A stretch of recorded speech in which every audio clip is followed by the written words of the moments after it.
más sabrosa. Es muy fácil de preparar. Solo agrega agua al tiempo y obtendrás tortillas con todo el sabor al maíz de tu tierra.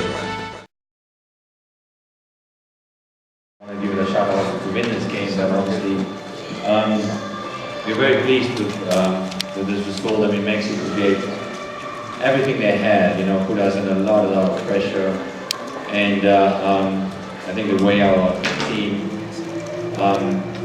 was organized, was connected, was committed, was an unbelievable team effort, and they deserve a huge compliment. We had so many challenges over the last 10 days in terms of injuries, in terms of players not available. You know, people filled in after the Costa Rica game where they were completely exhausted in the snow blizzard game. You know, another 2 players out. You know, Matt Beasler stepped in, Mo stepped in. It seemed all no problem. You know, this group is ready for those challenges, and they deserve a huge compliment. 1 year to score for the U.S. qualifier.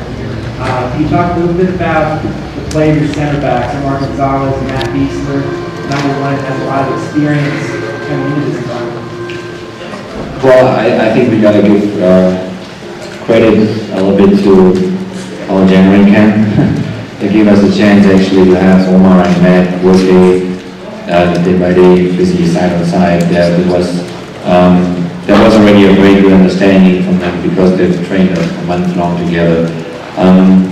So we were very calm. You know, I knew that once it happened with Clarence, that he couldn't go. That, you know, this is the next move. It's a logical move, and a move with a lot of trust and belief in Matt. And he showed that. I spoke to him obviously at halftime with the yellow card. In a place like this, against Chicharito, this is a tricky situation. But he said, "Coach, no worries. You know, I will be focused. Nothing else will happen. I will get it through." And so it gives us more options again. You know, looking forward into a very busy summer schedule that you all know. And I think, you know, having Omar Gonzalez, you know, growing and maturing, Matt Beasler growing and maturing, well, we have now options to pull from, basically.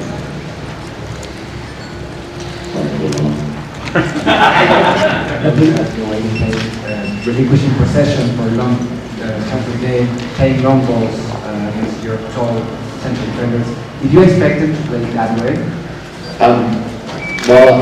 We prepared our team for that way. I mean, we, you know, sent out that signal already when they had a goal kick. We came high up, so we didn't want them to play out the back. We didn't want them to combine through the midfield. So we hoped that they get forced into those long diagonal balls, you know, or long balls, because we know that in the air we have really good players. Still, I mean, they created that chances, they had opportunities, they tried everything they did, but I think how we shifted defensively, how we closed down the spaces, and how we didn't allow them to play their usual combination play, that's to our credit from all the players.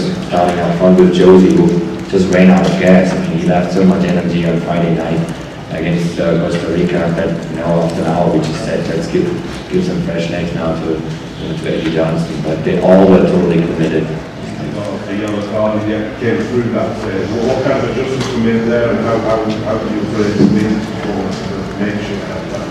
Well, I mean, it was another outstanding performance by Beast tonight. You know, following basically the outstanding performance on Friday night against Costa Rica.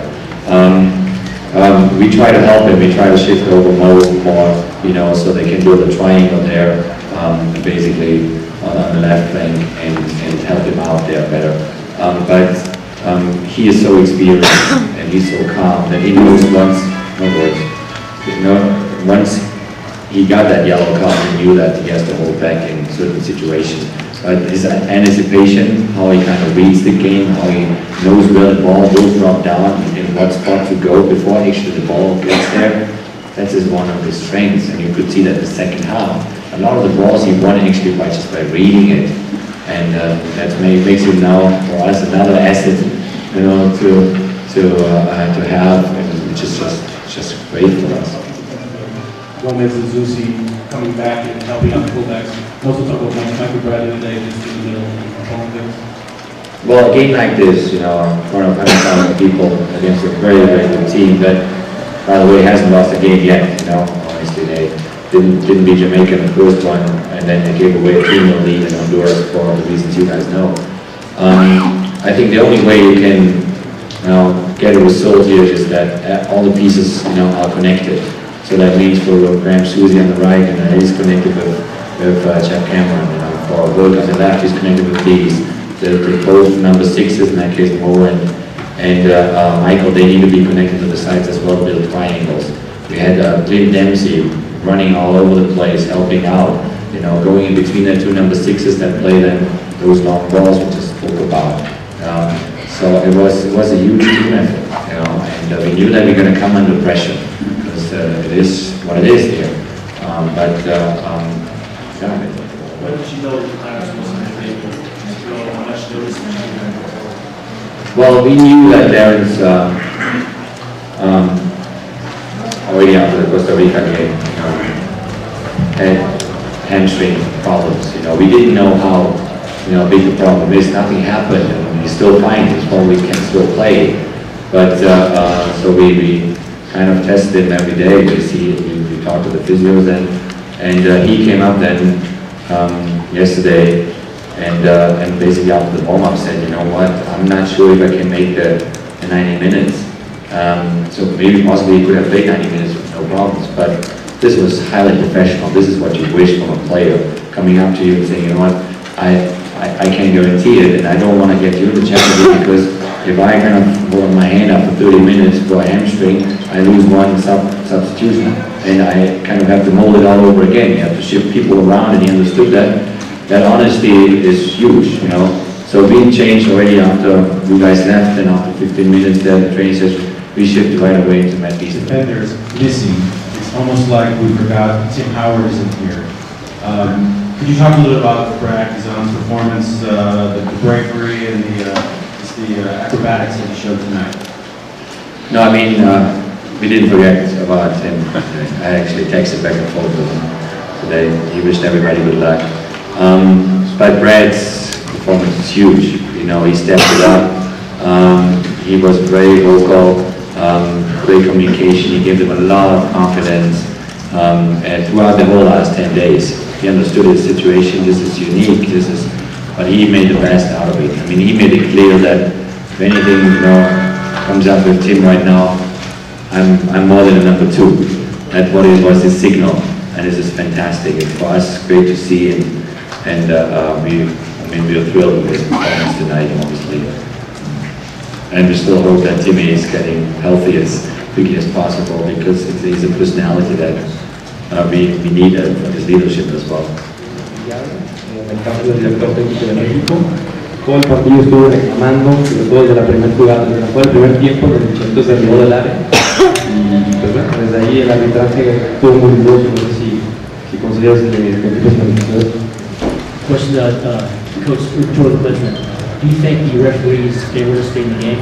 As you probably saw during the game, the coach for Mexico complained over several plays, and there were a lot of doubtful plays in their game. What do you think of referees?